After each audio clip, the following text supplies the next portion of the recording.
All right, guys, welcome to the side note.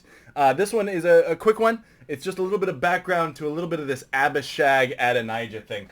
It stems back to a Jewish tradition, and I wanted to cover that for you here. If you are interested and you would like my full set of notes, I'd be more than glad to pass those on to you. But again, it comes from the Babylonian Talmud, Sanhedrin 22.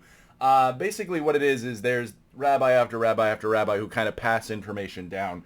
And so to kind of give you an idea of at least the Jewish way of thinking about this, the Mishnah says this. It says, no one may ride on the king's horse or sit on his throne or make use of his scepter. No one may see him when his hair is being cut or when he is naked or when he is in the bath. For it is written, thou shalt surely set over them a king, that his awe may be over thee. So again, that is where they're coming from in this idea that there are certain things that only belong to the king and no commoner is allowed to touch them. Now, in the main text, I summarized it like that. And again, the Gemara is credited to Rabbi Johanan by way of Rabbi Jacob.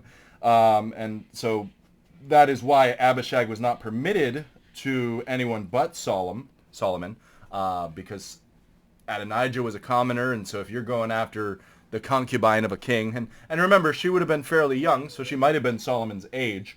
But again, that would have been where you would have gotten that. So it's out of the Sanhedrin, which is some of the extra biblical Jewish writings, but it at least gives you a perspective on what they're thinking.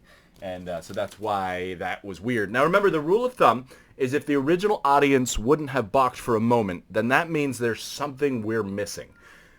If the original audience balks at it, then that means it's being done intentionally to provoke a response. But in this case, it was just kind of understood, yeah, you don't touch that. It's the king's. And so again, just some interesting little side notes here, but that's out of the Sanhedrin. So there you go. This ends the side note, but head back to the main body. You'll kind of see where this fits in, and hopefully that was helpful to you guys.